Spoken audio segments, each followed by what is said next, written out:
हरे कृष्णा। तो आज हम कहते हैं जो शेष पाठ बचा हुआ था कालिया दमन का, उसके बारे में हम डिस्कस करेंगे। तो पिछली बार हमने कालिया दमन के बारे में पढ़ा था। तो उसका हमने पहला ही पाठ किया था और कुछ प्रश्न शेष रह गए थे कि कालिया दमन से हम क्या सीख सकते हैं। तो कालिया दमन का हम थोड़ा-सा रिवीजन करेंगे, फिर कालिया दमन के बारे में देखेंगे। जो बाकी के पार्ट बचे हुए थे, उन्हें कैसे करें और उसके बाद थोड़ा-सा हम जपा करने की कोशिश करेंगे आज। तो पहले हम प्रेयर स्टार्ट करते हैं और उसके बाद फिर हम कालिया दमन में जाते हैं। ॐ अज्ञानतिमिरन्धस्य ज्ञानाञ्जनशलाखया चक्षुरुन्मिलितं येन तस्मै श्रीगुरुवे नमः। श्रीचैतन्यमनोभीष्टं स्थापितं येन भूतले स्वयं रूपा कदा मह्यं ददाति स्वपदान्तिकं। वन्देऽहं श्रीगुरू श्रीयुत्पत्कमलं श्रीगुरुं वैष्णवं च श्रीरूपं साग्रजातं सहगना रघुनाथ सजीवं सादधेतं सावधूतं परिजन कृष्ण चैतन्य देवं श्री राधा कृष्ण पादान् सहगना ललिता श्री विशाखान्वितांश्च। हे कृष्णा करुणा सिन्धु दीनबन्धु जगत्पते गोपेश गोपिकान्ता राधा कान्ता नमोऽस्तुते। तप्त कांचन गौरंगे राधा वृंदावनेश्वरी वृषभानुसुते देवी प्रणनामि हरिप्रिये। वाञ्छाकल्पतरुभ्यश्च कृपा सिन्धु एव च पतितनां पावनेभ्यो वैष्णवेभ्यो नमो नमः। जय श्री कृष्ण चैतन्य प्रभु नित्यानंद श्री अद्वैता गदाधारा शिवासादि गौर भक्त वृंद। हरे कृष्णा कृष्ण कृष्ण हरे हरे, हरे राम राम राम हरे हरे। हरे कृष्णा। तो अब तक हमने क्या कालिया दमन के बारे में पढ़ा।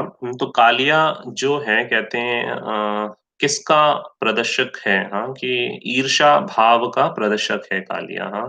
और हमने जानने की कोशिश करी थी कि कालिया, जो कालिया घाट पे है, यमुना के बहुत सारे अलग-अलग छोटे-छोटे नदियों में से थोड़ी-सी छोटी-छोटी नदियाँ निकलती रहती। तो उसी तरह कालिया दह जहाँ पर कालिया का दमन भगवान कालिया के ऊपर नाचते हैं, उसमें कालिया दमन के लिए जो छोटी-सी यमुना से निकल के आई है स्ट्रीम, उसपे वहाँ पर भगवान ये कालिया का पूरा पास टाइम करते हैं। तो सबसे पहले जानने की बात ये है कि कालिया ने ऐसे क्या कर्म किए थे कि कहते हैं भगवान उसके ऊपर अपने चरण कमलों को रखते हैं। इतने बड़े-बड़े देवी-देवता, ऋषि-मुनि और भक्तजन भगवान के चरण कमलों की हमेशा स्तुति करते रहते हैं। फिर भी मतलब कालिया ने ऐसा क्या किया था जो कि भगवान उसके सर पे अपने कहते हैं चरण कमलों को रखते हैं। तो हमने देखा था कि वेदासीर और अ, अव अव अव एक और ऋषि मुनि थे अवशीर, करके क्या नाम था दूसरे मुनि का नाम? याद है किसी को? वेदाशीर और वेदासीर और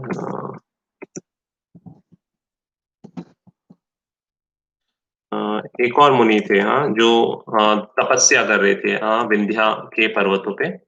तो ये जो वेदासेर होते हैं, ये अपनी ईर्ष्या भाव से क्या कहते हैं कि दूसरे मुनि को कहते हैं कि तुम यहाँ तपस्या मत करो और ये यहाँ से चले जाओ, ब्रह्मांड में बहुत जगह है। तो दूसरा मुनि भी जो होते हैं, वो इनको बड़ा ही सुना देते हैं। बहुत तो इनके बीच में टकराव हो जाती है और जब इन दोनों के बीच में जब टकराव हो जाती है तो फिर ये कहते हैं कि तुम कहते हैं साँप बन जाओ, तुम ईर्ष्या है तुम में भरी हुई, तो इसलिए तुम सर्प बन जाओ। और फिर वेदासेर भी दूसरे मुनि को कहते हैं श्राप दे देते हैं और श्राप देने के कारण उनका भी कहते हैं वो उन्हें बोलते हैं कि तुम काक बन जाओ, तो वो कौवे बन जाते हैं। तो तब भगवान आते हैं विष्णु और कहते हैं दोनों को रोकते हैं और कहते हैं कि ऐसा मत करो, अब जो तो हो गया है वो हो गया है, पर मैं अब रिवर्स तो नहीं कर सकता। तो इसलिए तुम लोग जो बने हो कहते हैं तुम्हारे श्राप को मैं केवल उसमें बेनिफिट में बदल सकता हूँ। और वो किस तरह से है कि कहते हैं तुम भुसंडा बनोगे, जो दूसरे मुनि को बोलते हैं, जो काक की तरह बोल रहे होते हैं। और जब रामायण होगी जब भगवान त्रेता युग में आएँगे तो तुम सब कुछ गरुड़ को बताओगे, हाँ? ये सारी रामायण तुम्हें पास्ट और प्रेज़ेंट सब कुछ याद रहेगा और वेदासिर को बोलते हैं कि तुम सर्प बन जाओ, हाँ? तो सर्प की भी हमने थोड़ी कहानी सुनी थी कि जो कद्रू और कहते हैं विनीता होती हैं, 2 पत्नी कश्यप मुनि की, हाँ? तो पहली पत्नी से जितने भी सर्प होते हैं, ये सर्प आते हैं और विनीता से उनके 2 बेटे होते हैं, हाँ? कौन-कौन से? एक तो अरुण हाँ, कहते हैं और दूसरे ये गरुड़। हुँ? तो गरुड़ और इनको होता है और उनके बीच में हमने देखा था कि कैसे इन दोनों की पत्नियाँ वो घोड़े की पूँछ को लेके जो शर्त लगाती हैं और कहती हैं कि तुम मेरी दासी बन जाओगी और उसमें जो कद्रू होती हैं थोड़ा-सा अपने पुत्रों को कहती हैं कि तुम जाके पूँछ पे लिपट जाओ और फिर कहते हैं तुम वहाँ जाके मेरी मदद करो जिससे मुझे दासी ना बनना पड़े। तो इस तरह से हमने ये देखा था और उसके बाद फिर वहाँ जहाँ कालिया का भगवान कालिया मर्दन करते हैं, तो उसी तट पर कहते हैं कदम का ट्री भी होता है, कदम का पेड़। तो भगवान जब उस दिन जाते हैं, उस दिन बलराम जी भगवान के साथ नहीं जाते, हाँ, क्यों नहीं जाते उस दिन?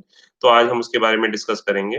भगवान के साथ नहीं जाते हैं कालिया के घाट पर उस पे और उस समय कहते हैं भगवान कहते हैं वो जो पेड़ होता है कदम का पेड़ बताते हैं कि वो अभी भी है और वो एकदम हरा रहता है और तट पे कहते हैं जहाँ ये कालिया रहता था, वहाँ इतना विष आता था कि वहाँ पर जितने भी जीव हैं, जानवर हैं, पेड़ हैं, लता हैं, जो भी है सब कुछ मुरझाता था क्योंकि उसका इतना विष निकलता था। और कालिया यहाँ पर कैसे आता है उसके बारे में हमने थोड़ा बात करी थी कि कैसे गरुड़ से कालिया की लड़ाई होती है और फिर कहते हैं कालिया को जो अपना द्वीप था, जहाँ पर भी वो रहता था नीचे के लोक में, वहाँ से छोड़ के यहाँ पर आना पड़ता है। क्योंकि यहाँ पर सौबरी मुनि ने गरुड़ को श्राप दे रखा था कि अगर आप यहाँ पर आए, तो आपको कहते हैं यहाँ आपकी मृत्यु हो जाएगी और जब वैष्णव का अपराध करते हैं सौबरी मुनि, तो उनका एकदम से पतन हो जाता है। क्या पतन हो जाता है? वो गिर जाते हैं। हाँ, तो दूसरे जो मुनि थे उनका क्या नाम था? अ, अश्वासिरा अश्वासिरा इसी को मैं चेक कर रहा था। तो वेदासिर और अश्वासिर मुनि का नाम था। हाँ, तो ये थोड़ा दूसरे नोटपैड में था, बुक लैपटॉप में तो उसे मैं चेक कर रहा था। तो इस तरह से ये देखा था हमने तो अब हम आगे बात करते हैं कि अभी क्या सीन है कि देखिए जहाँ हमने लास्ट टाइम रोका था कि अभी ये यमुना का तट है और यमुना के जो थोड़ा-सा निकली हुई है रिवर हाँ, तो उसपे कहते हैं भगवान पानी में कूद गए थे जो इनके गोप सखा थे हाँ, गोप सखा इनके ये गेंद से खेल रहे थे तट के पास और तट के पास जब खेलने में लगे हुए थे तो जब गेंद चली जाती है तो एक सखा कहता है कि वो गेंद मुझे लाके दो। हाँ, तो भगवान इसी पल का कहते हैं वेट कर रहे हो जैसे कि जब गेंद में जाएगी पानी में गेंद जाएगी और मैं गेंद लेने के लिए वहाँ उसमें कूद जाऊँगा। तो इस तरह का ये वेट कर रहे थे और कहते हैं वहाँ कदम का पेड़ था, भगवान कदम के पेड़ पे चढ़ जाते हैं और कदम के पेड़ पे अपनी चढ़ के उत्तरी उतार देते हैं, जो ऊपर की शर्ट होती है। और फिर जो नीचे की धोती होती है उसको बाँध लेते हैं और बाँधने के बाद कहते हैं वहाँ से कहते हैं कि अब बस जितने भी गोप सखा होते हैं वो कहते हैं बस तुम आ जाओ भगवान नीचे आ जाओ बस बहुत हो गया हाँ, इतना ही काफ़ी है, अभी गेंद नहीं चाहिए। हाँ, वो कहते हैं नहीं, नहीं मैं जाता हूँ और उसके बाद वो उसमें पानी में कूद जाते हैं। हाँ, कूद जाते हैं तो उसके बाद फिर क्या करते हैं वहाँ पर कूद जाते हैं और फिर जब इतना कहते हैं और जैसे हमने बताया था कि लास्ट टाइम कि ये जो कालिया था ये जब कालिया ये यमुना में आया तो इसने अपनी सिद्धि सिद्धि के कारण मिस्टिक पोटेंसी के कारण जल स्तंभ करके ना कहते हैं जो जल को था पूरा फ्रीज़ कर दिया, हाँ, बर्फ की तरह बना दिया था और महल बना लिया था अंदर, पानी के नीचे, हाँ।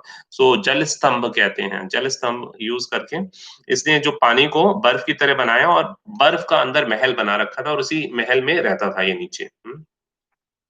तो ये रहता था तो जब भगवान पानी में कूदे, हाँ, तो पानी में कूदे, खूब आवाज़ करने लगे, एकदम पूरा पानी से खेलने लगे, हाँ, आवाज़ हुई और ऐसा लगा कि कहते हैं हाँ, कुछ विस्फोट हो गया, हाँ, तो ऐसा लगा कि खूब तेज़ कुछ वहाँ पर कुछ हो गया, हाँ, हाँ। तो ऐसा उन्हें लगा तो ये कालिया एकदम देखा कि कौन आ गया है यहाँ पर, हाँ, किसने मेरे घर पे हमला कर दिया, हाँ, तो इस तरह से कालिया को लगने लगा। तो यहाँ पर जब ये विस्फोट होता है, तो जितने भी ऐसे जब भगवान पानी में कूदते हैं, हाँ, तो ये भगवान 2 घंटे तक लगभग हाँ, वहाँ वापस नहीं आते। तो जितने भी जैसे ही कूदते हैं भगवान, तो सारी ये न्यूज़ इधर-उधर फैल जाती है, हाँ, कि भ जब आवाज़ गिरती होती है कि इतना तरह की आवाज़ आई है, पानी में कुछ तो हुआ है, तो बस जब भी कुछ वृंदावन में इस तरह का आवाज़ कुछ घटना होती थी, तो जितने भी वृंदावन के वासी उन्हें लगता है कि कृष्ण के साथ कुछ हो गया है। कुछ तो कुछ घटना घटी है, कुछ कृष्ण के साथ हुई है। आप ऐसा होता क्यों है? देखिए कि कहते हैं जब भी आप देखोगे कि कहते हैं जो आपका कोई बहुत प्रिय है, हाँ, कि कहते हैं अगर ऑफ़िस से कोई लेट आया, स्कूल से बच्चा लेट आया या कहीं कुछ हो गया, तो हम ये सोचते हैं कि कहीं कुछ हमारे बच्चे के साथ कुछ हो तो नहीं गया, हाँ, ऑफ़िस में कुछ हो तो नहीं गया। क्यों ऐसा होता है? हाँ, क्यों ऐसा इसलिए ऐसा होता है क्योंकि आपका प्रेम है उसके प्रति, हाँ, आप उससे बंधे हुए संबंध है एक स्थापित, हाँ। पर आप देखिए आप ये जो कालिया दमन की हाँ, कथा सुन रहे हैं कि कुछ आपके मन में ऐसा कोई भाव आ रहा है क्या? हाँ, नहीं आ रहा होगा, हाँ। क्यों नहीं आ रहा है? क्योंकि हमारे साथ भगवान का कोई संबंध है ही नहीं, हाँ। ये कहते हैं हम सुनते हैं, कथा सुन ली, अच्छी बात है, थोड़ी नॉलेज हो गई, थोड़ी इन्फॉर्मेशन मिल गई, बट यही है, पर हम उससे ज़्यादा हमारा कोई संबंध स्थापित ही नहीं हुआ, हाँ, कि क्यों क्यों नहीं हुआ? आप देखो कि जो वृंदावन के वासी थे, हाँ, उनका ऐसा भाव अपने कहते हैं बच्चों और उनके प्रति न पर कृष्ण के प्रति उनके जीवन का जो अंग था, जो मूल था, हाँ, कहते हैं जो सब कुछ उनके प्रवाह उनके जीवन में जो भी हो रहा था, सब कृष्ण के कारण हो रहा था। क्यों हो रहा था? जो गोपियाँ थी छोटी-छोटी हाँ, वो कृष्ण के साथ खेलती थी। हाँ, जो बड़ी माताएँ थीं वो कहते हैं वात्सल्य भाव में कहते हैं कृष्ण को देखती थीं। जो गोप सखा थे, उन्हें पता था कि कुछ भी होगा तो कृष्ण बचाएगा, हाँ। तो उनको जो लगता था कि सब कुछ उनके पास जो है हाँ, वो कृष्ण है। अभी जो कृष्ण इसमें चला गया जैसे ही कुछ भी अघटित घटना होती थी तो उन्हें लगता है कि जस्ट कृष्ण के ऊपर कुछ हो गया है, हाँ। तो ये कृष्ण जब पानी में कूदते हैं तो ऐसा होता है तो इन्हें लगता है कि अब तो कृष्ण के कुछ हो गया है वहाँ पर हाँ, कृष्ण का कुछ तो हुआ है, अभी हमें जाना चाहिए। तो जो भी जो काम कर रहे होते हैं, वो वहीं के त्यों छोड़ के वो चले जाते हैं। सब कहाँ जाते हैं अभी वृंदावन में 12 द्वादश कानन हैं, हाँ, उन्हें नहीं पता कि कहाँ जा रहे हैं, बस पर जो भी काम है देखो वो छोड़ के चले जाते हैं। हाँ, तो इतना उनका जो संबंध है भगवान के साथ, इतना है किसी का वात्सल्य भाव में, किसी का माधुर्य भाव में है, किसी का कहते हैं हो, भगवान के साथ उनका कोई न कोई भाव है, कोई रिलेशन है, हाँ। अब देखिए कि कहते हैं इतने लोग रोज़ ना कोई ना कोई मरते हैं, हाँ। समाचार पत्र में जो आप देखोगे न्यूज़पेपर में कुछ ना कुछ आते हैं, इतने लोग यहाँ मर गए, इतने लोग यहाँ मर गए, फलाना मर गए। आप पढ़ते हो, न्यूज़ पढ़ते हो पर आपके मन में कोई ऐसी होती है हाँ, थोड़ा दुखी हो जाते हो पर ऐसा नहीं कि कहते हैं बहुत ही एकदम आप परेशान हो गए हो, हाँ। तो आप देखोगे कि कहते हैं पर अगर कोई हमारे जानने वाला है, कोई व्यक्ति है जिसे हम जानते हैं, हमारा बहुत सखा है, संबंधी है, हाँ, घर से, परिवार से, अगर उसका कोई छोटा-सा भी न्यूज़पेपर में कोई ऑब्यूटरी आए, तो उसे बंद कर दो आप जाके जाओ। तो हमें लगेगा कि कहते हैं ये हमारा है, तो हमारे मन में भाव आ जाएगा, हुँ। तो हम बड़े ही परेशान हो जाएँगे, हाँ, तो क्योंकि हमारे साथ उस व्यक्ति का संबंध है, हाँ। तो देखिए कि पहला हमें संबंध स्थापित करने की आवश्यकता होती है। संबंध कैसे स्थापित होता है? संबंध स्थापित होता है जब आप उस व्यक्ति के बारे में जानेंगे, उस व्यक्ति के बारे में सुनेंगे। वो व्यक्ति आपके लिए क्या करता है? हम तो यहाँ करते हैं कि देखिए कि भगवान हमने ये किया तो भगवान तुम हमें क्या दोगे? हाँ, हाँ, हमने ये किया तो तुम क्या दोगे? तो ये इस तरह का भाव रहता है। हमने हमने ये किया तो ये क्या दोगे? हम तो व्यापार की तरह करते हैं। हाँ, ये कहते हैं कि ऐसा करने पे ऐसा, ऐसा करने पे ऐसा, नहीं करोगे तो ये करेंगे, नहीं करोगे तो ये करेंगे। हाँ, तो इस तरह से हमें थोड़ा-थोड़ा चेंज करने की कोशिश करनी चाहिए। हाँ, पर देखिए कि भग जो वृंदावन के वासी हैं, उनका जो भाव है वो एकदम ही अलग लेवल पे है। हाँ, हम उसे कभी भी इमिटेट नहीं कर सकते। हाँ, हमें कोशिश करनी चाहिए कि हमारे मन में भी ऐसा भाव, ऐसा प्रेम उत्पन्न हो भगवान के प्रति, हमारी ऐसी श्रद्धा जागृत हो।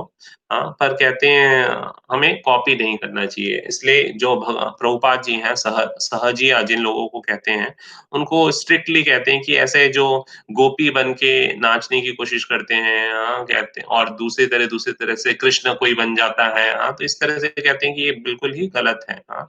जीव को समझना चाहिए कि उसका वास्तविक स्वरूप क्या है, हाँ, सबकी रियल आइडेंटिटी है, सबका एक ओरिजिनल रूप है कि उसमें वो क्या करेगा, हाँ।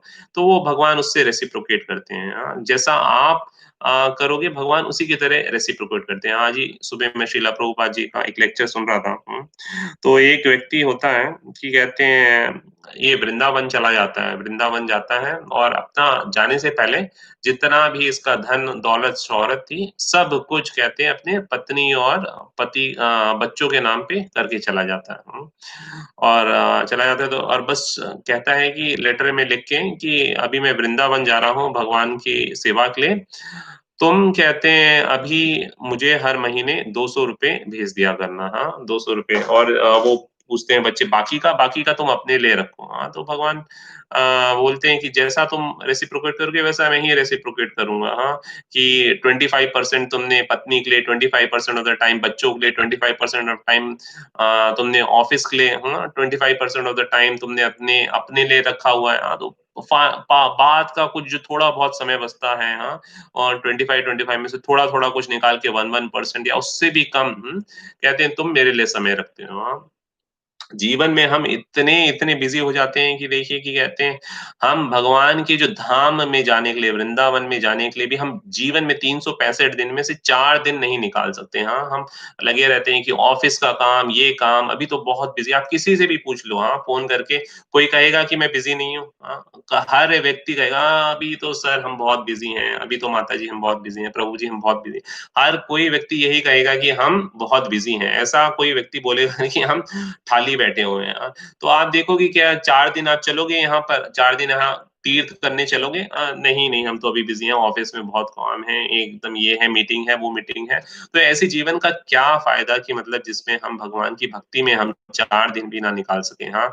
आप रोज़ के तो आप समय निकालने ही छोड़ना ही बोल दीजिए, हाँ, कि कहते हैं हम बोल दें किसी को कि कहते हैं जल्दी उठो और फिर पूजा करो और कहते हैं जपा करो, तो ऐसा लगेगा कि क्या पहाड़ तोड़ दिया है एकदम, कि कहते हैं क्या कर दिया? पर देखिए आप ब्रजवासी देखिए कि ब्रजवासी जो हैं, जो 24 घंटे निरंतर हाँ, भगवान के बारे में चिंतन करते रहते हैं। तो जब यहाँ कृष्ण हाँ, पानी में कूदते हैं हाँ, और उसके बाद जब जाते हैं अंदर, तो उन्हें लगता है कि कुछ अशुभ हो गया है और तीनों तरफ से संकेत मिलने शुरू हो जाते हैं कि धरती से, अंबर से और शरीर के अंदर लोगों के अशुभ चिन्ह उत्पन्न होने शुरू हो जाते हैं। कैसे धरती में धरती फटने लगती है। अंबर से कहते हैं में लिखा हुआ है, मैं आपको स्क्रीन शेयर कर देता हूँ। पर ये तो मैं कथा के रूप में सुना रहा हूँ, तो इसलिए मैं श्लोक के अंदर में नहीं जा रहा हूँ। तो प्रेज़ेंट नाउ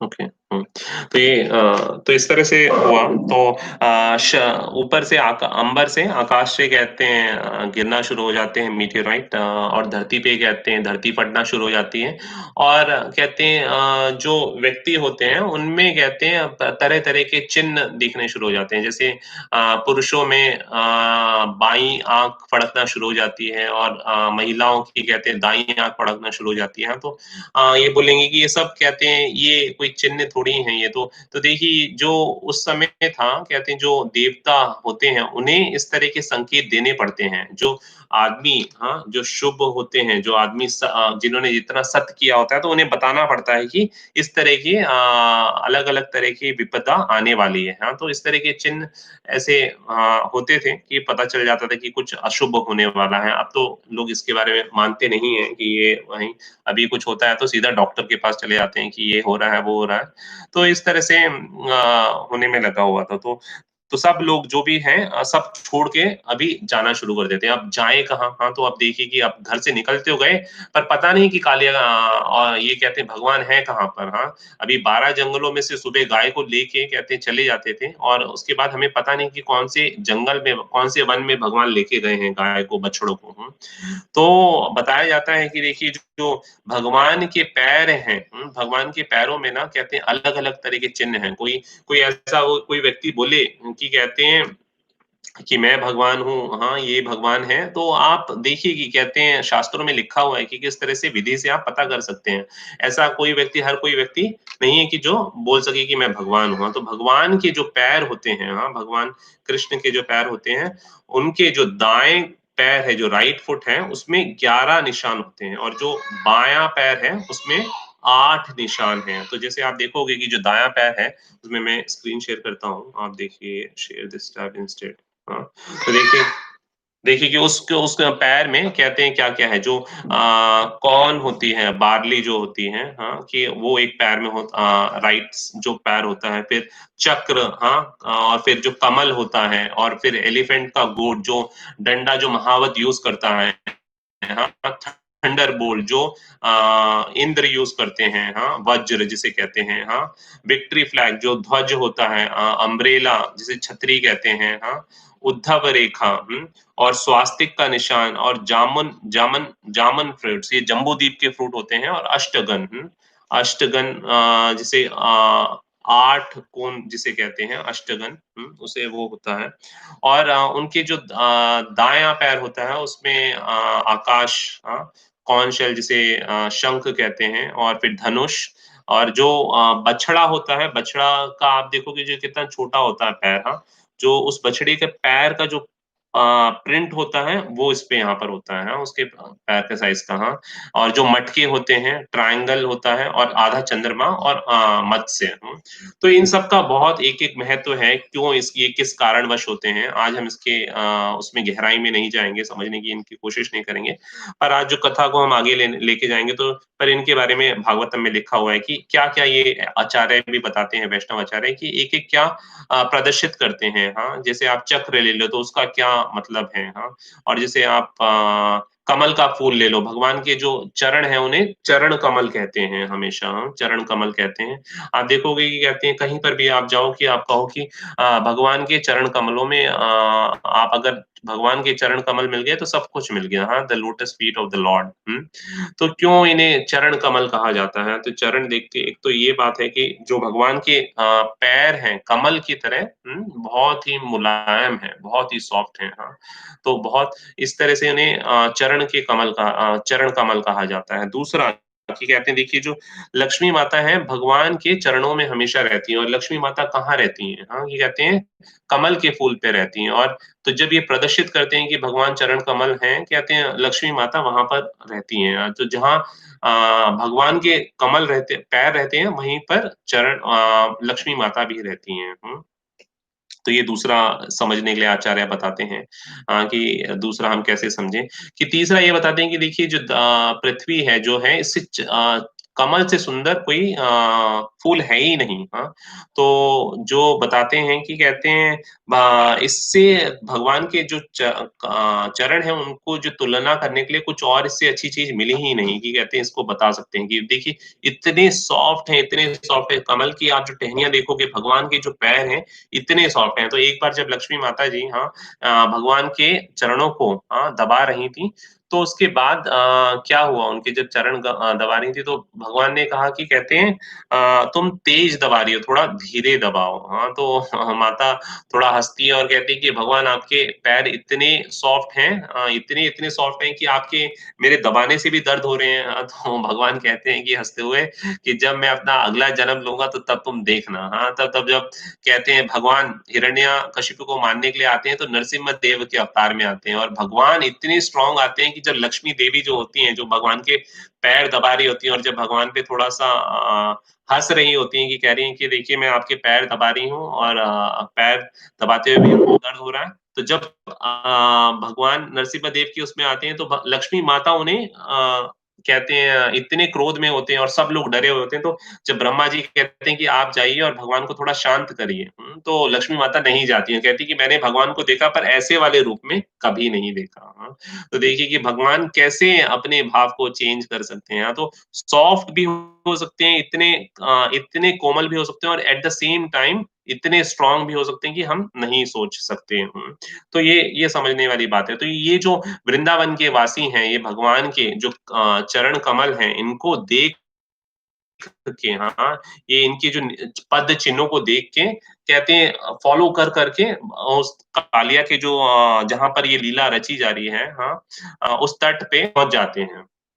अब कोई थोड़ा-सा बुद्धिमान व्यक्ति होगा कि वो पूछेगा कि अभी तो इतने सारे कहते हैं वहाँ पर गाय हैं, बछड़े हैं, 9 लाख गायें बताते हैं कि होती थी उस वक़्त। इतनी सारी गाय हैं, इतने सारे गोप हैं, इतने सारे पक्षी हैं, पशु हैं, हाँ, और दूसरे वृंदावन के बताते हैं कि देखिए जहाँ पर भी कहते हैं भगवान के चरण कमल रखे अपने पैर नहीं रखता था। तो वो देख-देख के चलता था कि कहाँ भगवान के पैर हैं, हाँ।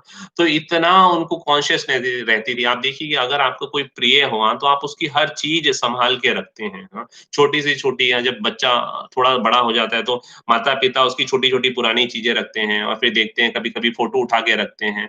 हाँ, तो देखिए कि इतना प्रिय थे कृष्ण भगवान सभी के लिए, वृंदावन के वासियों के लिए कि जो भी कुछ चीज़ होती थी उसे वो सँभाल के रखते थे। उनके जो पद चिन्ह थे, उनको भी इतना कहते हैं ध्यान से रखते थे, हाँ, कि देखते थे कि उस पद चिन्हों पे कोई उनके पैर ना रख दे। हाँ, तो इसी तरह जब देखिए कि जो इनके सारथी थे जब द्वारका में थे भगवान कृष्ण, दारुका इनके जो सारथी थे, तो जब द्वारका की लीला जब खत्म हो गई थी, तो ये रथ लेके कहते हैं यहाँ आए थे। कहाँ पर आए थे? गोपियों के पास वृंदावन में, हाँ।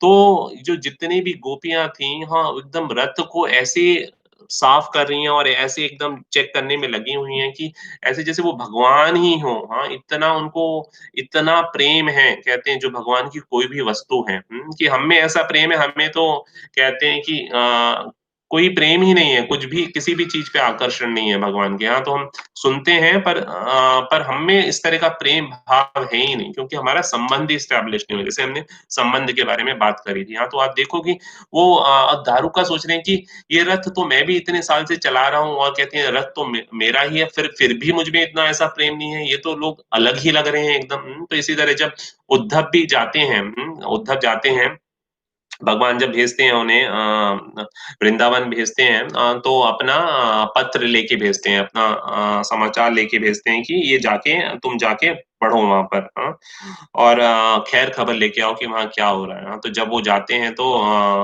उनके साथ भी यही होता है क्योंकि भगवान जब भी एक कोई भी कार्य करते हैं तो एक कार्य से अनेक कार्य करते हैं। तो उस समय उद्धव को लगता था कि मैंने ज्ञान से भगवान को समझ लिया है। हाँ, कहते हैं मुझे सब कुछ पता है भगवान के बारे में।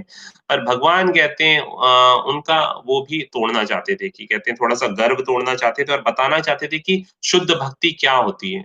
और तो जब जाते हैं वहाँ पर हाँ, तो दूर से उद्धव क्योंकि इनके कज़न थे भगवान के, तो देखने में भगवान जैसे ही लगते थे। इनका रंग-रूप, इनकी कद और काठी एकदम भगवान जैसी थी। पर आप बस एक डिफरेंस था, अगर दूर से देखोगे तो भगवान जैसे ही उद्धव लगेंगे, पर थोड़ा पास में जाओगे और देखोगे थोड़ा-सा और निकट में जाके तो उनका जो रंग था वो भगवान की तरह नहीं था। तो आप पता कर लोगे कि ये भगवान जैसे नहीं है। तो वो गोरे थे। और कृष्ण का जो कलर था, वो मानसून के जो बादल होते हैं उनके उनके उस तरह से लगता है। तो ये पता चल गया कि कृष्ण नहीं है, पर जब दूर से देखा तो कहते हैं इन्हें लगा कि ये भगवान ही आए हुए हैं। तो इस तरह से कहते हैं जब उद्धव आते हैं, तो वो भी देखते हैं कि जो इनका वहाँ से एक मधुमक्खी आती है, गोपियाँ दूर खड़ी हुई हैं और कहते हैं जब उद्धव जाते हैं पहले नंद महाराज और यशोदा मैया के घर पे जाते हैं और फिर सारी गोपियाँ और राधा रानी दूर खड़ी हुई हैं और वहाँ से देख रही हैं और कह रही हैं कि कृष्ण आए हैं या कौन आया है और फिर वहाँ से एक भँवरा जाता है, मधुमक्खी जाती है और फिर वो कहते हैं आके कहते हैं इन लोगों को पता चल जाता है कि कहते हैं कृष्ण नहीं है, अभी ये उद्धव आए हुए हैं, तो ये देखते हैं कि क्या समाचार लेके आए हैं। ये जानने की थोड़ा कोशिश करते हैं। पर एक मधुमक्खी जाती है और फिर मधुमक्खी ऐसे-ऐसे आके थोड़ा कान में कहते हैं कुछ बोलती है और उसके बाद ये इनको लगता है कि क्या समाचार लेके आए हैं, क्या बताना चाह रहे हैं। तो ये कहते हैं कि कृष्ण क्यों नहीं आए? इस तरह से अपने आप में ही ये कहते हैं कुछ-कुछ बातें करती हैं राधा रानी और कहते हैं मधुमक्खी के साथ और फिर मधुमक्खी को बोलती हैं कि तुम अपने मालिक की तरह हो, तुम्हारा मालिक जैसे निर्दयी है, उसी तरह कहते हैं तुम भी निर्दयी हो, तुम मेरे पास आई हो और कहते हैं तुम मुझे विरह में डाल रही हो और जैसे तुम्हारे स्वामी यहाँ से चले गए हैं, तुमसे मधुमक्खी के साथ कहते हैं वार्ता में एक क्षण में फिर राधा रानी को लगता है कि ये मधुमक्खी यहाँ से चली गई और ये जाके सब कुछ भगवान को बता देगी, फिर उन्हें दुःख लगता है, फिर कहते अपने मन में ही सोचती हैं कि कहते हैं कि मैंने ऐसा क्यों किया? फिर दूसरे ही क्षण वो मधुमक्खी फिर से आ जाती है, और वो कहती है कि वो सब कुछ जो मैंने तुम्हें बताया था डिलीट और इरेज़ कर दो, सब कुछ उसको खत्म कर दो। अभी मैं फिर से बताती हूँ, कृष्ण कितने अच्छे हैं, ये हैं, वो हैं। तो ये देखते हैं कि अपने आप में ही इतनी बातें करने में लगी हुई हैं कि कहते हैं कि ये क्या-क्या कंटेम्पलेट कर रहे हैं ये सारी बातें। तो इतना इतना उनका प्यार है भगवान के प्रति कि हम उसकी सोच भी नहीं सकते। तो वापस आते हैं इसमें, तो ये जो स्टेप्स होते हैं फॉलो करके ये इधर से चिन्ह पद चिन्ह देख के ये कालिया का जहाँ पर दमन हुआ था वहाँ पर नदी के पास पहुँच जाते हैं, यमुना नदी के पास तो वहाँ पर जब सब आते हैं तो देखते हैं कि अरे भगवान तो कहते हैं अंदर हैं एकदम और अब किसी को पता नहीं वहाँ गोप सखा थे, तो पहले तो देखा कि जब पानी में कूदे तो लगा कि आ जाएँगे, जब जैसे-जैसे समय बीतने लगा, तो ये समाचार फैलता चला गया और सब लोग जितने भी पशु पक्षी कहते हैं रोने लगे एकदम विलाप में और फिर कहते हैं जो पेड़ थे सब मुरझा गए और कहते हैं जितनी भी गोपियाँ थी सब वहाँ पर वहीं पर गिरने लगी, यमुना के तट पर। और वहाँ पर कहते हैं एक व्यक्ति हैं जो कहते हैं सब कुछ देख के प्रसन्न हो रहे हैं। तो वो थे बलराम जी वहाँ पर देख के मुस्कुरा रहे हैं एकदम और वहाँ पर यशोदा मैया एकदम वहाँ पर पानी में ही जाने के लिए रेडी हैं, नंद महाराज पानी में जाने के लिए रेडी हैं, तो वहाँ पर बलराम जी इन सबको रोकते हैं, कि कहते हैं कि इनको भगवान का तो पता है कि ये सब खेल कर रहे हैं, तो अब भगवान बेहोश हो गए हैं वहाँ पर कहते हैं मूर्छित हो गए हैं, कुछ हो नहीं रहा, तो ऐसा लग रहा है कि भगवान ने अब तक सब कुछ जो हो रहा था सब सारे दुश्मनों को मार दिया, जितने भी राक्षस असुर आए थे सबको मार दिया, पर अब क्यों नहीं कर पा रहे भगवान? अभी क्या हो गया? सब लोग इतने व्याकुल देखिए कि ऐसा लगे कि मतलब कोई जैसे आपका मैच चल रहा हो और बस इंडिया हारने वाला हो, इस तरह से कभी लगता है ना, तो देखिए कि इसी तरह का कुछ ऐसा था कि बस अभी क्या हो गया कि भगवान अभी क्यों रिस्पॉन्ड नहीं कर रहे हैं? क्या क्या हो गया? तो तब ये न्यूज़ इतने बरसाने भी पहुँच गई, तो बरसाने में सब लोगों को पता चला, तो वहाँ पर कहते हैं वृषभानु हैं, जो राधा रानी जी के पिताजी हैं। तो उन्होंने कहा कि सब सब लोग चलो, तो राधा रानी ने कहा कि मैं भी चलूँ क्या पिताजी? तो हाँ, हाँ, तुम भी चलो। तो राधा रानी भी रेडी हो जाती हैं और सब लोग आ जाते हैं वहाँ से। तो राधा रानी भी यहाँ पर अब तट पे आ गईं। तो अभी भगवान एकदम हमारे हीरो की तरह हैं एकदम। जब राधा रानी आईं तो भगवान ने कहा कि बस अब गेम शुरू करते हैं। तो 2 घंटे पूरे हुए, सब लोग आ गए, सब लोग एकत्रित तो हो गए। तो भगवान अब कोई सोचेगा कि भगवान में इसमें क्या मज़ा आ रहा है? सब लोगों को इकट्ठा कर लिया और कोई पूछेगा ये तो भगवान लीला कर रहे थे, तो फिर ये ऊपर धरती में इतने अशुभ चिन्ह क्यों दिखने लगे? और फिर कहते हैं आकाश से मेटेओराइट क्यों गिरने लगी? तो ये सब ऐसा क्यों होने लगा? तो बताते हैं वैष्णव आचार्य बताते हैं कि देखिए जहाँ पर भी आपके भक्त हैं और अगर आपके भक्त दुखी हैं, तो वहाँ पर उससे ज़्यादा दुखी कुछ और हो ही नहीं सकता, उससे ज़्यादा अशुभ कुछ और हो ही नहीं सकता। अगर कोई भक्त है और वहाँ पर कहते हैं वो भक्त आपका दुखी है, तो उससे ज़्यादा अशुभ उस जगह पे कुछ हो ही नहीं सकता। तो इसी कारण ये सारी चीज़ें गिरने लगती हैं। तो बलराम जी कहते हैं मन में सोचते हैं, तो वैष्णव आचार्य बताते हैं कि आचार्य जो हैं वो बताते हैं कि देखिए ये बलराम जी का उस दिन जन्मदिन था। तो उस दिन जन्मदिन था इसी कारण उनकी रोहिणी माता उन्हें घर पे रोक लेती हैं और कहती हैं कि कहते हैं थोड़ी जो पूजा है वो सब मैं करती हूँ, तो तुम मत जाओ। तो इसी कारण रुक जाते हैं। तो भगवान कहते हैं अगर बलराम जी उस दिन मेरे साथ आ जाते तो मैं अवश्य ये लीला तो नहीं कर पाता। तो दूसरा क्योंकि ये मुझे जाने नहीं देते। तो दूसरा ये बताते हैं कि बलराम जी भी कहते हैं शेषनाग हैं खुद स्वयं कहते हैं वो नागों की फैमिली में से हैं और कहते हैं हँस रहे हैं कि ये देखो कि आज मेरी फैमिली में से एक किसी आदमी का भगवान उद्धार करने वाले हैं, हाँ, किस कालिया का उद्धार करने वाले हैं और ये जाएगा। तो तीसरा कारण वैष्णव आचार्य बताते हैं कि देखिए कि भगवान सोच रहे हैं कि देखो मैं भी तो कितना बड़ा नाग हूँ, हाँ, कि मैं शेष नाग हूँ और इतने-इतने फन है मुझ में। मैं पूरे सारे धरातल को उठा के रखा हुआ है, भूमंडल को मैंने अपने शेषों पे उठा के रखा हुआ है। भगवान ने मेरे साथ तो कभी ये लीला नहीं करी। हाँ, एक जो नाग है इसमें जिसके 1000 सिर हैं, उसके साथ ये लीला करने में लगे हुए हैं, हाँ। तो भगवान को कह रहे हैं कि मैं भी तो इतना बड़ा नाग हूँ, मेरे साथ क्यों नहीं इन्होंने लीला करी, हाँ? मैं भी तो खेल सकता था भगवान के साथ, कभी मेरे साथ तो नहीं खेला इस तरह से। तो इस तरह से बोलने में लगे हुए हैं भगवान।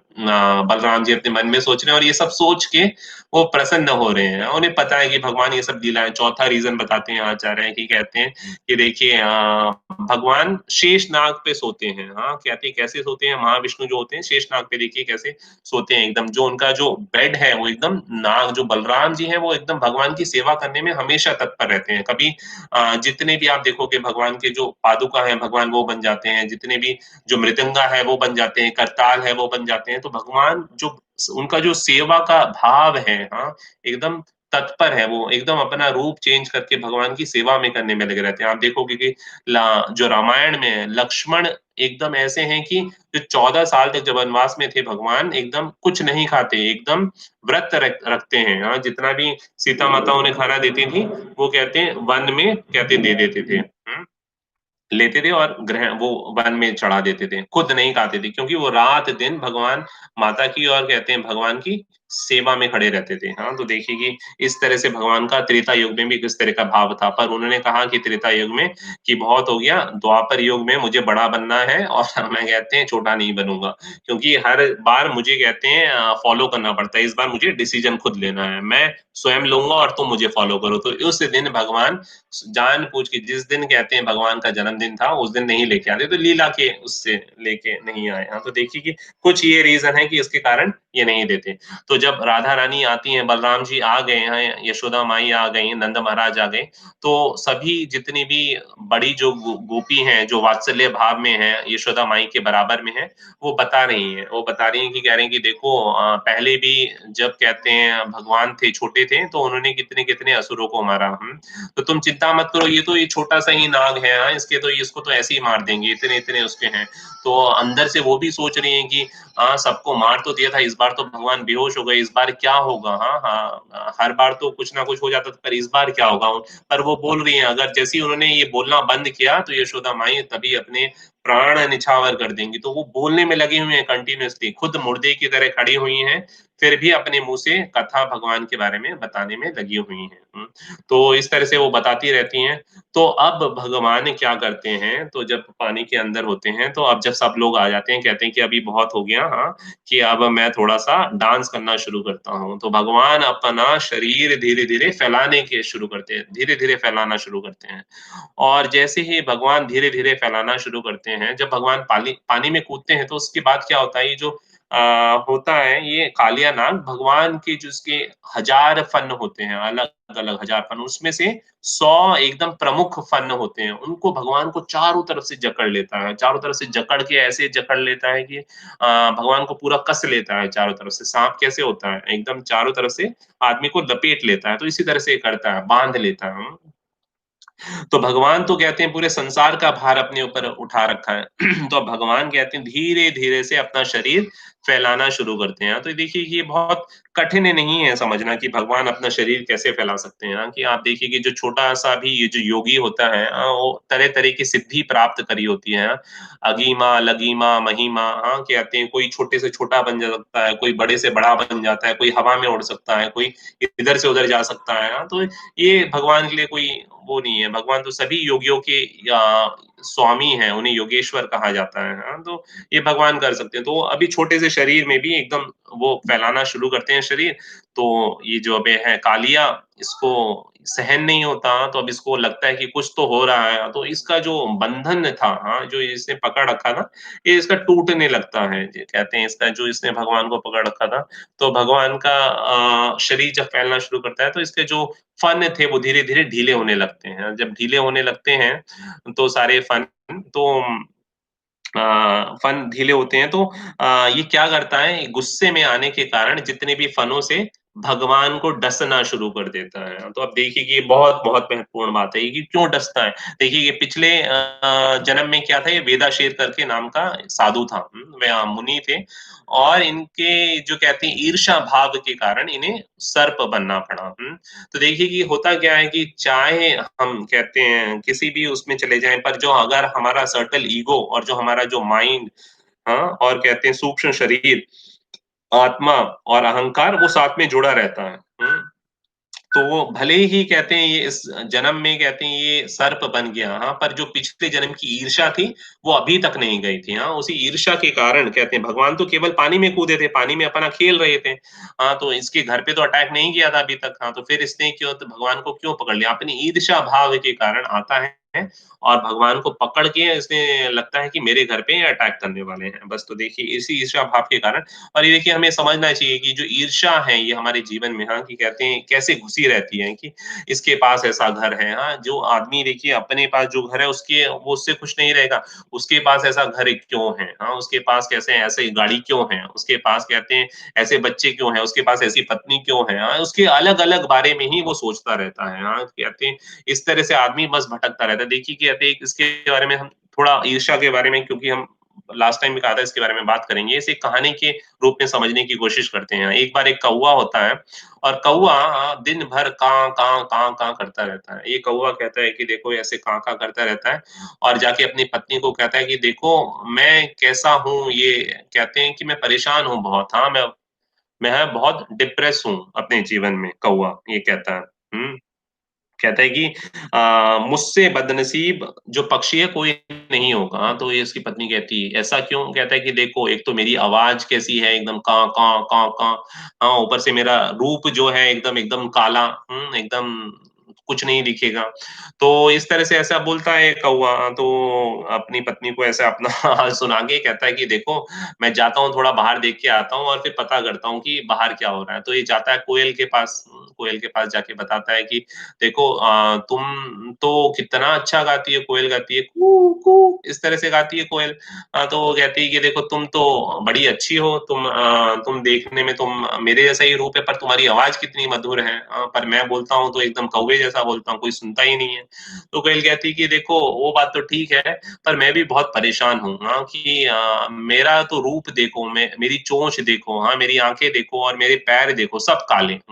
आवाज़ चाहे भले हो तो अच्छी तो इससे क्या तो हो आवाज़ और रूप होना चाहिए तो तोते जैसा हाँ, तोते का देखो एकदम कलर कैसा होता है, एकदम हरा होता है, उसकी चोंच कैसी है, उसकी चोंच एकदम लाल हाँ, और बोलता कैसा है मधुर हाँ, तो उसका रूप भी अच्छा है, उसकी चोंच भी अच्छी है, उसका बोल भी अच्छे हैं। हाँ, तो कितना सुंदर है तोता। हाँ, तो तोते जैसा होना चाहिए, तो तोता तोते के पास जाता है, हाँ, तो तोता कहता है कि देखो अपनी कहानी फिर से सुनाता है, हाँ, मैं कौवे जैसा हूँ, ये हूँ, वो हूँ। कि पर तुम बहुत सुंदर हो कोई पक्षी हो तो तुम्हारे जैसा हो। तो ऐसा तोता बोलता है कि देखो मैं मुझसे बदनसीब कोई नहीं होगा। तो देखो मुझसे अच्छा तो मोर है। तो कहते हैं कि मेरे में क्या खूबी है? कोई खूबी नहीं। मोर को देखो तुम, मोर जब नाचता है, बारिश होती है तो अपने पंख फैला देता है नीले कलर का और इतने पैर अपने पंख फैला देता है और चारों एकदम पूरा गोल उसमें बन जाता है और ऐसा नाचता है मोर कि उससे सुंदर तो कोई हो नहीं सकता और जब गाता है मोर तो इतना सुंदर लगता है। तो मैं तो कुछ भी नहीं और उड़ भी सकता है मोर, दूर जा सकता है, तो कितना अच्छा तो ये फिर जाता है मोर को ढूँढता है, एक मोर पिंजरे में मिलता है जू के अंदर, तो उस मोर को जाके बोलता है मो देखो पक्षियों में हो तो सबसे सुंदर मोर हो तुम, मोर ही राजा है, सब मोर से अच्छा कुछ नहीं, तो उसके बाद फिर वो जाके बोलता है उसे मोर को बारे में तो मोर कहता है कि देखो मुझसे बदनसीब कोई और नहीं, तो मैं ही सबसे बदनसीब हूँ, क्यों? देखो कि कहते हैं कि मैं आज़ाद तो हूँ, तो मोर कहता है कि देखो चाहे कितना भी अच्छा सुंदर स्वरूप हो, पर तुम आज़ाद हो, कैसी भी आवाज़ हो तुम आज़ाद हो, हाँ। तो फिर कौवा ये खुश होता है, अपनी पत्नी को आके बोलता है कि मैं खुश हूँ, मुझसे अच्छा कोई नहीं। तो देखिए कि यही हाल हमारा है, कि जो हमारे पास है हम उसमें हरे कृष्णा।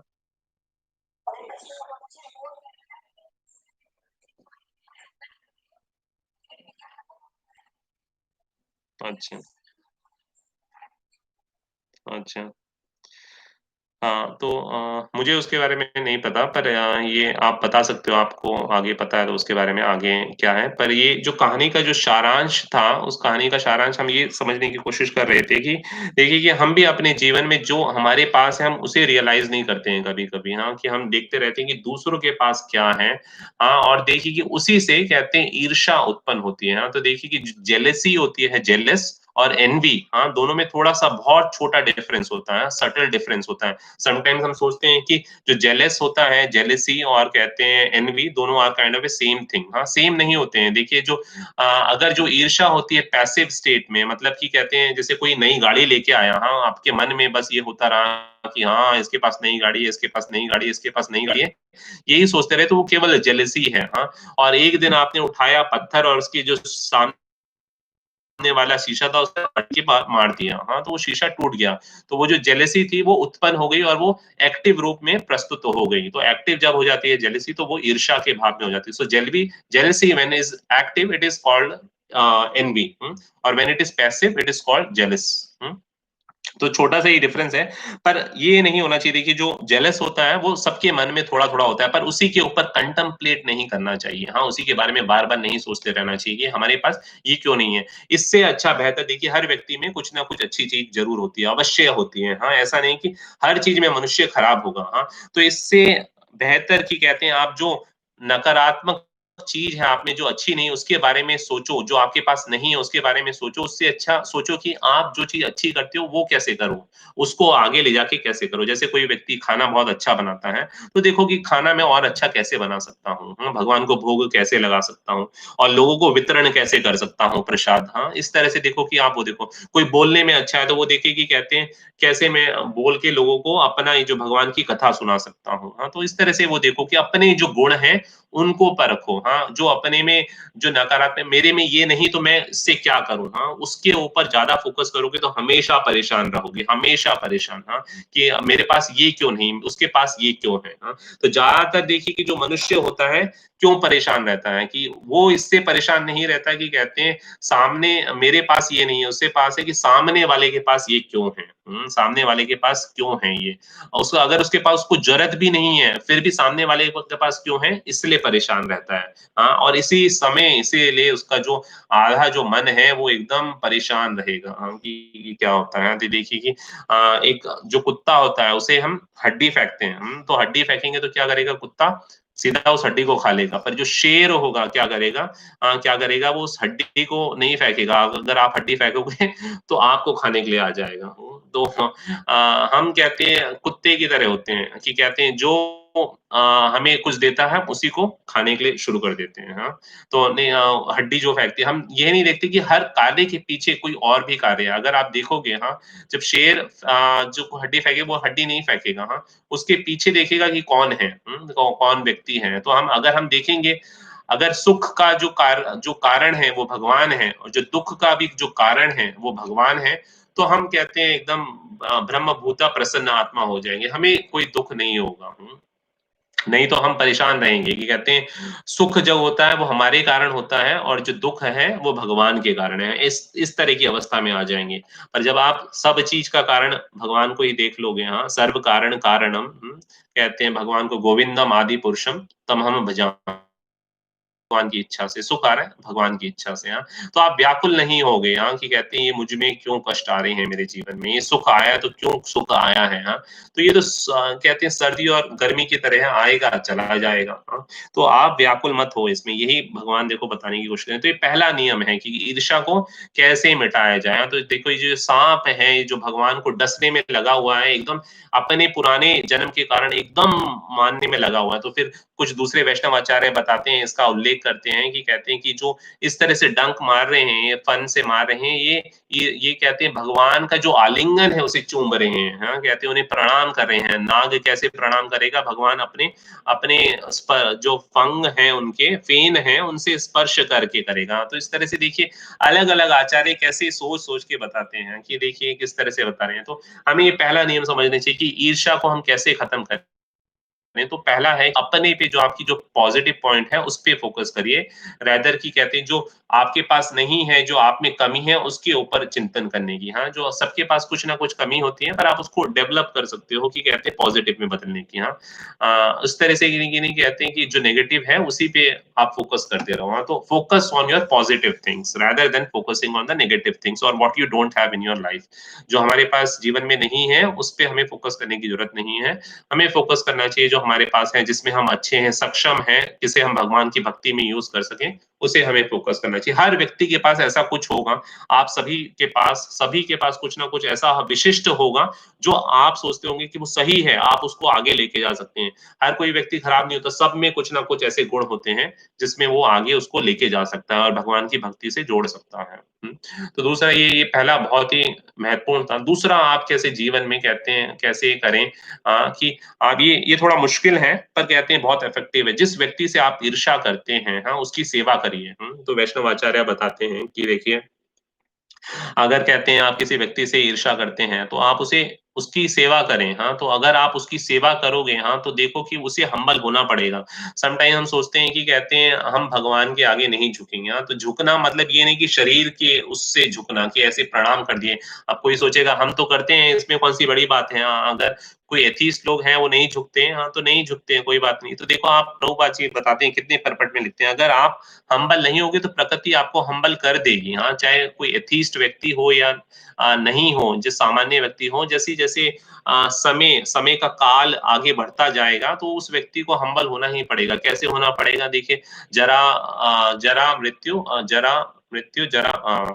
जन्म, मृत्यु, जरा, व्याधि, हाँ, birth, old age, disease and death. हाँ, तो जैसे-जैसे मनुष्य आगे बढ़ेगा, हाँ, जैसे समय का चक्र बढ़ेगा, उस हिसाब से उसके कहते हैं उसकी आयु बढ़ेगी, उसे बीमारियाँ आएँगी और सबको गुज़रना पड़ेगा। ऐसा नहीं है कि आज हम इस अवस्था में हैं तो हमें नहीं, मुझे भी गुज़रना पड़ेगा, आपको भी गुज़रना पड़ेगा, सभी लोगों को गुज़रना पड़ता है और जब इस एक्सपीरियंस से हम जाते हैं तो बहुत-बहुत दर्द होता है। हाँ, तो आप देखोगे जो बुढ़ापे में हम जब आते हैं, हाँ, तो कहते हैं बहुत मुश्किल होता है। तो इसलिए बताते हैं शास्त्र बताते हैं कि देखिए कि जो 5 चीज़ें हैं उनका हमेशा ध्यान रखना चाहिए। हाँ, कि कहते हैं एक तो जो वुमेन होती हैं वुमेन उसका फिर बच्चे जो स्त्री होती है बच्चे हाँ, फिर ब्राह्मण का और गाय का और जो घर में वृद्ध हैं, इन पाँचों लोगों का सोसाइटी में हमेशा ध्यान रखना चाहिए।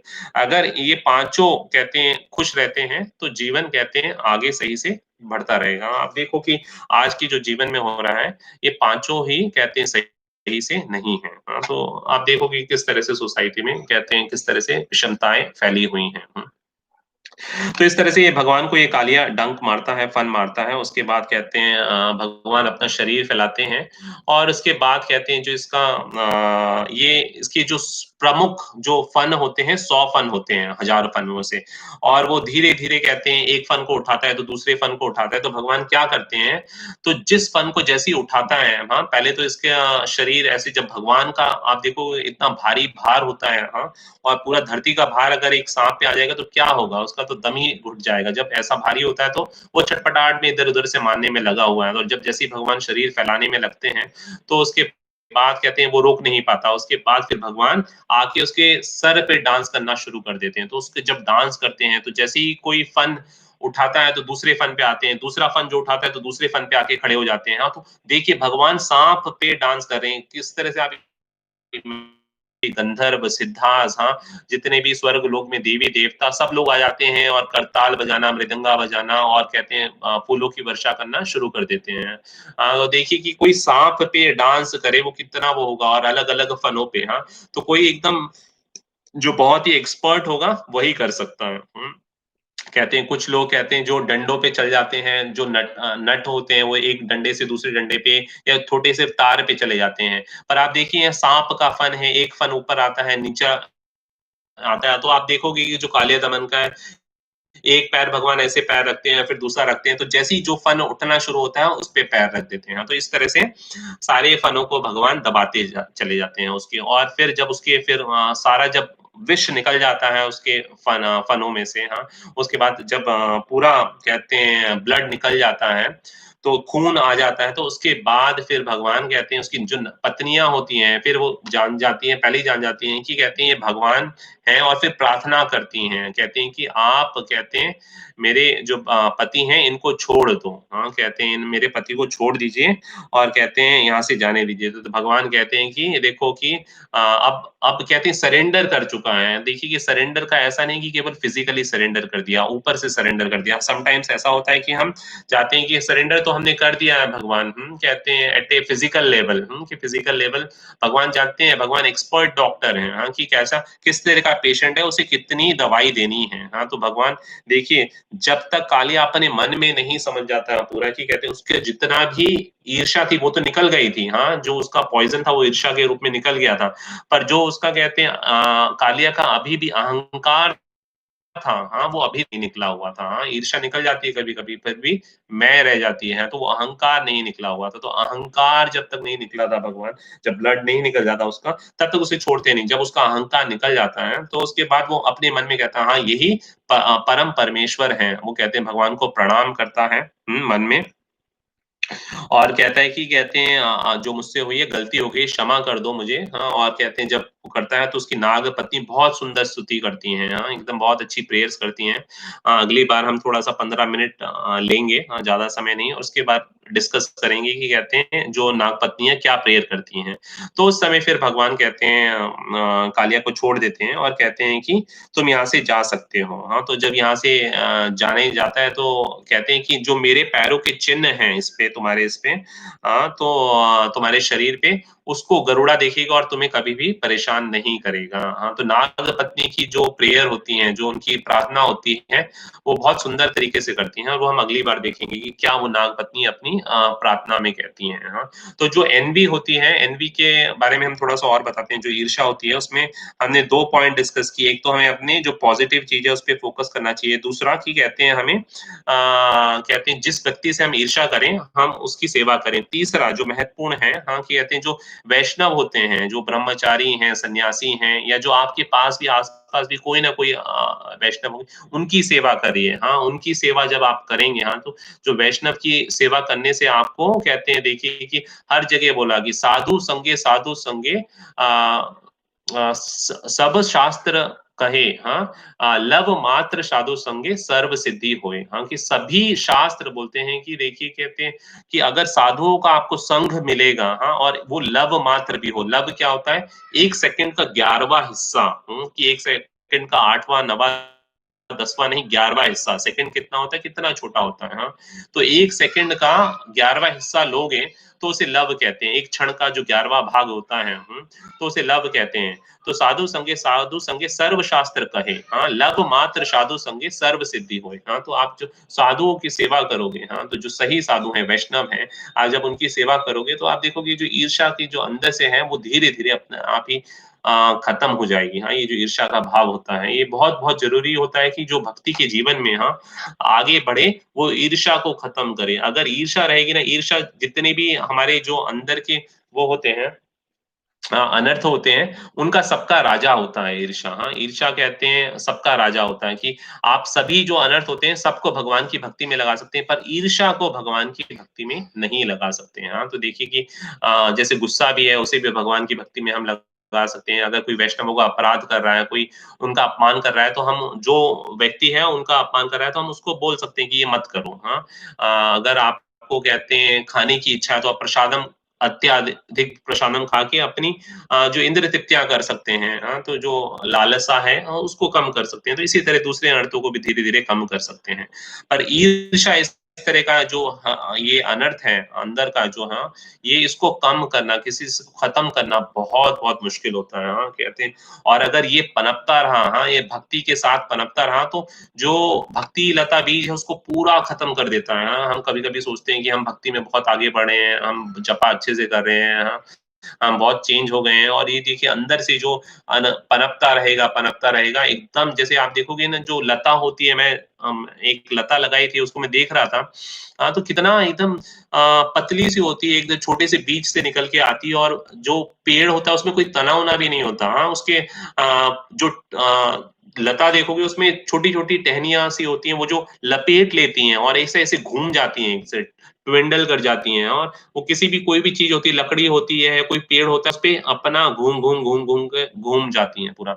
इसी तरह कहते हैं जैसे जब भक्ति का पेड़ जब बड़ा होता है, तो जो एनवी होती है, जो ईर्ष्या होती है और अहंकार साथ में रहा, तो ये धीरे-धीरे, धीरे-धीरे घूमता रहेगा पेड़ के भक्ति के पेड़ के और जब भक्ति के पेड़ के बीच में इधर घूमता रहेगा तो क्या होगा जो भक्ति की जो बीज है पेड़ में परिवर्तित हो रहा था उसको पूरी तरह से सुखा देगा। तो लता ऐसे ही करती है जिस पेड़ पे जाती है लता तो खुद पनपती रहती है सारा पानी सब कुछ लेती रहती है पर जो मेन पौधा था वो वहीं पर डूब जाता है। तो हमें बहुत-बहुत सावधान रहना चाहिए कि हमें किस तरह से जो ईर्ष्या का भाव है किसी से भी किसी भी तरह से उसे हमें कम करने की कोशिश करनी चाहिए। हाँ, हमें ईर्ष्या बंद करनी चाहिए। हाँ, तो हम यहीं पर विराम करेंगे इसके बारे में और हम एक जपा करेंगे अभी। हाँ, थोड़ा-सा हम आज लेट हो गए थे तो हम एक जपा करेंगे, कल भी हम नहीं कर पाए थे। तो अगर कोई प्रश्न या कोई टिप्पणी हो इस कालिया दमन के पार्ट 2 के बारे में तो हम ले सकते हैं। और अगली बार थोड़ा-सा हम 2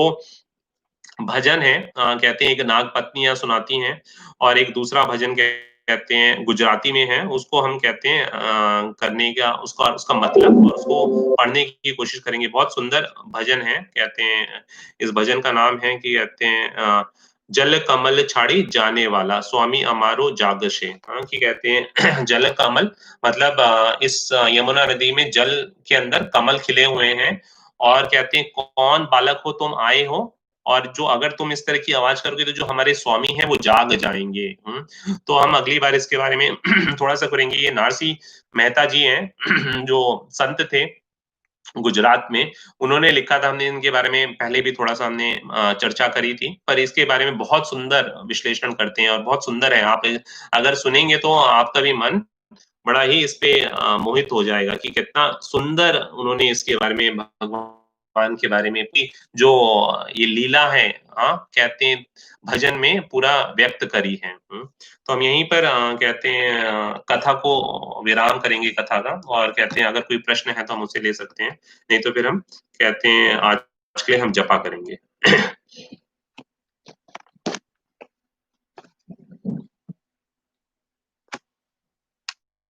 हरे कृष्ण।